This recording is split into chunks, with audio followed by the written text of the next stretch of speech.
আসসালামু আলাইকুম। আজকে আমরা শিখব এস এর ব্যবহার, এস কোথায় কোথায় বসে এবং কি কি অর্থ দেয়। শুরুতেই যদি বলি, এসটা আমরা ব্যবহার করি কোনো কিছু গণনা করা যায় এমন কিছুর প্লুরাল করার জন্য, অর্থাৎ বহুবচন করার জন্য। যেমন একটা কলম আ পেন, কিন্তু দুটি কলম টু পেন্স। তাহলে কি কোনো কিছুর প্লুরাল করার জন্য আমরা এস ব্যবহার করি।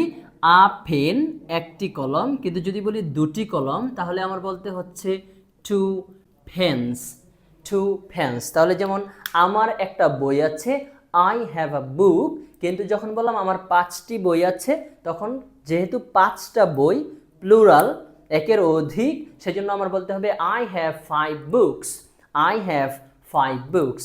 ওকে, সেকেন্ডলি আমরা এস কোথায় ব্যবহার করি?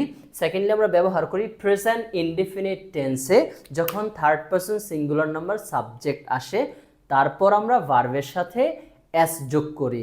যেমন আমি শিখি, আই লার্ন, আমরা শিখি, উই লার্ন, তুমি শিখো, ইউ লার্ন, কিন্তু সে শিখে হবে হি লার্নস। হি লার্নস, সে শিখে, হি লার্নস। এই যে একটা এস আমরা যোগ করলাম, অর্থাৎ প্রেজেন্ট ইনডিফিনিট টেন্সে third person singular number subject আসলে ভার্বের সাথে এস যোগ করতে হয়। থার্ডলি আমরা আরেকটি জায়গায় এস দেখতে পাই, কিছু থার্ড পারসন সিঙ্গুলার নাম্বার সাবজেক্টের পর অ্যাপোস্ট্রফি এস আমরা পাই। এগুলোকে বলে কন্ট্রাক্টেড ফর্ম। বিদেশিরা কন্ট্রাক্টেড ফর্মে কথা বলার সময় এভাবে বলে, আর লেখার সময় আপনারা দেখবেন হিস, হিস, অর্থাৎ এখানে অ্যাপোস্ট্রফি এস লিখেছি। এই অ্যাপোস্ট্রফি এসটা হতে পারে ইস, আবার হতে পারে হ্যাজ। আমি কিভাবে বুঝবো এই অ্যাপোস্ট্রফি এসটি ইজ নাকি হ্যাজ? পুরো বাক্য আপনি দেখে বুঝবেন, এবং আপনি এই অ্যাপোস্ট্রফি এস এর পর কি শব্দ পাচ্ছেন সেটার উপর আপনার ডিপেন্ড করবে এটা কি ইজ হচ্ছে নাকি হ্যাজ হচ্ছে। চলুন আমি উদাহরণ লিখি দুটি। এখানে আমি লিখলাম হিস a doctor, his a doctor, আর এখানে লিখলাম শিস, শিস কুকড, শিস কুকড। তাহলে এখন আমি কিভাবে বুঝবো?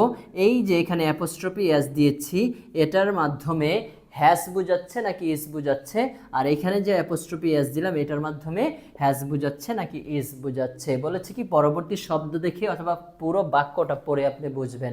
দেখুন এখানে হিজ আ ডক্টর, এখানে তার প্রফেশন নিয়ে কথা বলছি, তার পরিচয় নিয়ে আমরা এখানে কথা বলছি। প্রেজেন্ট ইনডিফিনিটে কারো পরিচয় নিয়ে কথা বললে বা পেশা নিয়ে কথা বললে আমরা এম ইজার ব্যবহার করি। যেহেতু এখানে সাবজেক্ট হি, তাহলে হি ইজ নেবে। I am, you are, we are, but he is. তাহলে এইখানে যে অ্যাপোস্ট্রফি এসটা আমরা দেখছি এটা হচ্ছে is. He is, he is a doctor, সে হয় একজন ডাক্তার। তাহলে এটাকেই কন্ট্রাক্টেড ফর্মে বিদেশিরা বলছে he is a doctor, he is a doctor. Secondly আসি, এখানে যে আমরা শিস অ্যাপোস্ট্রফি এস পেলাম, এটার মাধ্যমে কি ইজ নাকি হ্যাজ বোঝায়? দেখুন এখানে আমরা পরবর্তী শব্দটি পেয়েছি কুকড, এটা একটা V3, অর্থাৎ ফার্স্ট পার্টিসিপল ফর্ম। তো ফার্স্ট পার্টিসিপল ফর্মটি ব্যবহার হয়, অর্থাৎ V3টা ব্যবহার হয় প্রেজেন্ট পারফেক্ট টেন্সে। প্রেজেন্ট পারফেক্টের স্ট্রাকচার হচ্ছে সাবজেক্টের পর হ্যাভ অথবা হ্যাজ, এরপরে V3 দিতে হয়। তাহলে হি, শি, ইট কোনো ব্যক্তি একজন, আর কোনো বস্তু একটি, প্রাণী একটি আসলে তখন আমরা হ্যাজ ব্যবহার করব, আর বাকি সাবজেক্টের জন্য হ্যাভ ব্যবহার করব। I have, we have, they have, but he has, she has, it has, Rana has. তাহলে এখানে শিস কুকড দ্বারা কি বোঝাচ্ছে? এখানে অ্যাপোস্ট্রফি এস দিয়ে হ্যাজ বোঝাচ্ছে। শি হ্যাজ নেয়, তাহলে এই অ্যাপোস্ট্রফি এসটা হচ্ছে হ্যাজ। শিস কুকড, সে রান্না করেছে। শিস কুকড, সে রান্না করেছে। আশা করি বুঝেছেন। ফাইনালি আমরা আরেকটি জায়গায় এস দেখতে পাই, সেটা হচ্ছে কিছু নাউনের পর আমরা অ্যাপোস্ট্রফি এস পাই। যদি আমি এখানে বলি যেমন রান্না অ্যাপোস্ট্রফি এস, এই এসটির মাধ্যমে কি বোঝানো হয়?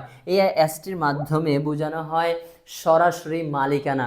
দেখুন কিছু পসেসিভ অ্যাডজেক্টিভ রয়েছে যেগুলো দিয়ে সরাসরি মালিকানা বোঝায়, যেমন মাই, আমার, আওয়ার, আমাদের, তোমার, ইউর, তোমাদের, ইউর, তাদের, দেয়ার, তার, হিস, তার, হার, এই শব্দগুলোর বাইরে যখন অন্য শব্দ আসবে এবং সেই শব্দের দ্বারা আমি মালিকানা বোঝাতে চাই, তখন কি করতে হবে? আমার একটা অ্যাপোস্ট্রফি এস দিতে হবে। যেমন আমার গাড়ি, তখন বলছি মাই কার। তোমার বাড়ি, তখন বলছি ইয়োর হাউস।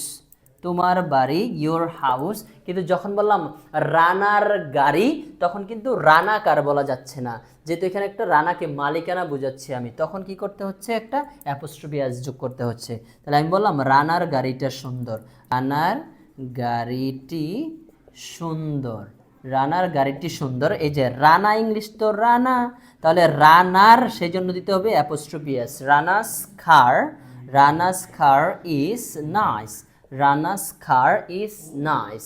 ওকে, তাহলে সরাসরি মালিকানা বোঝাতে আমরা কি করব? নাউনের পর অ্যাপোস্ট্রফি এস বসাবো বা পাবো। তখন এই অ্যাপোস্ট্রফি এস এর মানে হচ্ছে র বা এর। র বা এর মিনিং দেয়। রানার গাড়ি, রানাস কার। তামিমের বাড়ি, তামিমস হাউস। তামিমের বাড়িটা বড়, তামিমস হাউস ইজ বিগ।